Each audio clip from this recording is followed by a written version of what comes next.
Good day, everybody. My name is Ulyss. Welcome to another episode of Our Sickle Life. I have a great guest with me today, André. André, good to have you. Thank you for having me. Please, introduce yourself. Let the people know who you are, what you do. Let's chop it up, my friend. Awesome. Well, as Ulyss said, I'm André Harris. I'm 34 years old. I live with Sickle Cell Disease, genotype SS if we want to get specific. I am a second year PhD student at the University of Houston, and I'm studying social work. And part of my research interest revolve and really center around sickle cell disease and trying to find different ways to address social problems of sickle cell disease. So we are the Sickle Cell Community Consortium Convention, Warriors Convention, and we're talking about excellence in sickle cell disease. Mm-hmm. So as an individual that has sickle cell, what does excellence mean to you? Excellence in the context of sickle cell for me would mean that people are knowledgeable and up to date when it comes to what people in the community are dealing with on a daily basis. I, as an advocate and as someone who, of course, has lived with this disease for all of my life, all 34 years, I see people who may have good intentions, but they have not taken the time to really learn about what we go through on a daily basis that would help them help us. And so I think excellence for me would be someone who shows dedication to learn about the struggle of sickle cell disease. It's not just about the manifestation of the physical complications of our disease, but it's also about the social problems. It's also about our emotional health, our mental health. And I think excellence revolves around people who are dedicated to learning not only about the mechanisms and the biology of the disease, but about how people deal with it on a daily basis on the micro level. Thank you. But for you on a personal level, what would excellence be to you? As an example, you said that you're a PhD student. A lot of us that had sickle cell, we didn't even finish high school. I barely. So for you, for you to be able to have your PhD, that's to me that speaks about excellence. So if you want to adjust a little bit. Yeah, I think for me, so readdressing that, I think excellence has a different definition for everybody. Yeah. And we get the liberty or the autonomy to define what excellence means for ourselves. For me, I wasn't satisfied with just getting, and when I say this, I'm not saying that this is people selling. I wasn't satisfied with just getting a high school education or undergraduate education because I knew that there was something more that I wanted to do. I didn't realize it was a doctoral education at the time, but I just knew that there was something more that I wanted. And so I honestly think excellence for me personally became an iterative process. The goalposts continued to move, the goals continued to change as I progressed through my advocacy career, my life as a patient. I learned that there were just so many things that needed to be done, and so that's kind of what propelled me into the doctoral journey. But succinctly to say, I think excellence is really defined by when you are satisfied with where you are in life. I think that's when you reach excellence, or when you are experiencing excellence, when you are satisfied with the place or the trajectory you're on. Mm-hmm. Thank you. That's well said. What are the barriers that you had to overcome to actually reach the level where you are right now? Whew, how long do we have? 5 minutes. I would say if we're staying in the track of when I talk about my education, people hear that I'm a PhD student, or they hear about the accolades that I've achieved, which all I credit to my support system, to my higher power, the creator, whoever I pray to. But I honestly believe that the greatest struggle and obstacle for me was my education. Even though people hear that I'm a PhD student, from start to finish, it took me 12 years to finish my undergraduate degree.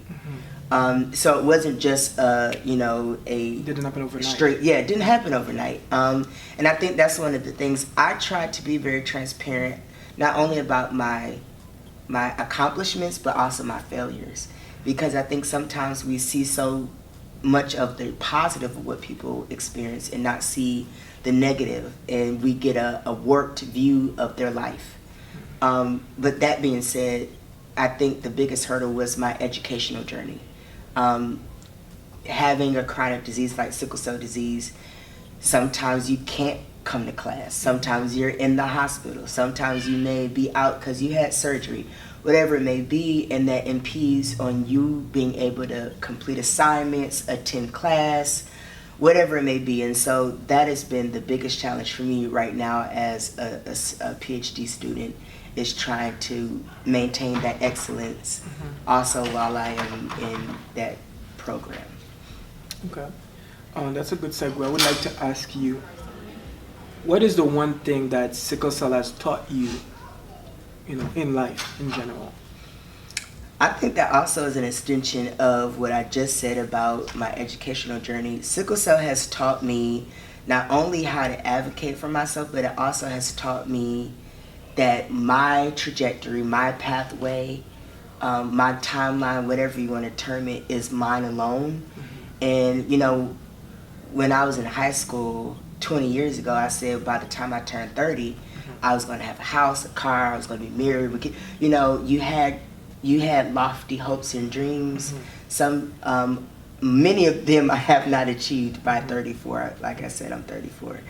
And I felt society's pressure, whether implicit or explicit, pressure me to achieve arbitrary goals that really meant nothing about how good or bad my life was, right? So I think for me, it's really learning that my time is my time.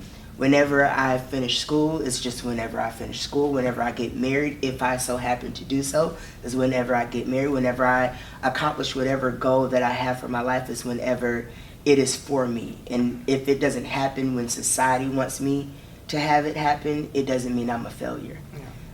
It took me a while to figure that out, and I'm still learning that. Okay. Why is advocacy important to you? Advocacy is important to me, especially for sickle cell, because I think there aren't as many people advocating that should be. So it's almost like if I don't speak up or if I don't support, who will? So that's why I think advocacy is very important, because if I just said, well, somebody else after me would do it, I don't think it would ever get done. And so I love being able to lend my voice and my time and my opportunity to be able to advocate for this community that's often ignored and overlooked. Because people sometimes will ignore and overlook and are okay with that if you don't make enough noise. So, you know, they always say the squeaky wheel gets the grease. So I try to be the squeakiest wheel on the shopping cart. That's good. So I know you're doing a lot of great things. So what can we hope to see from you next, and how can people reach you?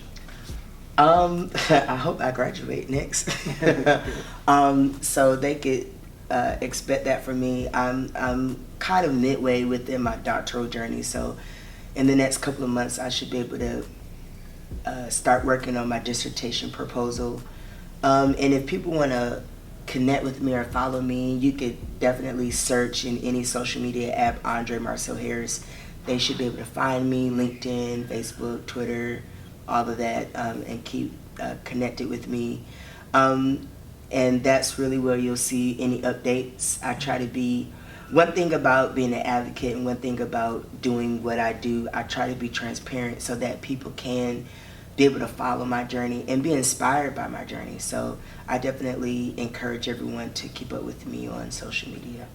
Okay, and my last question for you, what do you hope to see from the sickle cell community? Ooh, that's a good one. I hope to see more interest in the sickle cell community. I think I've been in the advocacy space specifically for sickle cell probably almost 10 years now. And I feel like in those 10 years since I've been really hardcore in this space, that the last maybe 5, I've seen a reinvigorated interest in the sickle cell space from other stakeholders outside of our community. I hope that there is a heightened interest and that people really, that they don't just come to the community for whether it's the test a product or a drug and it may fail and then they leave, which we've seen that.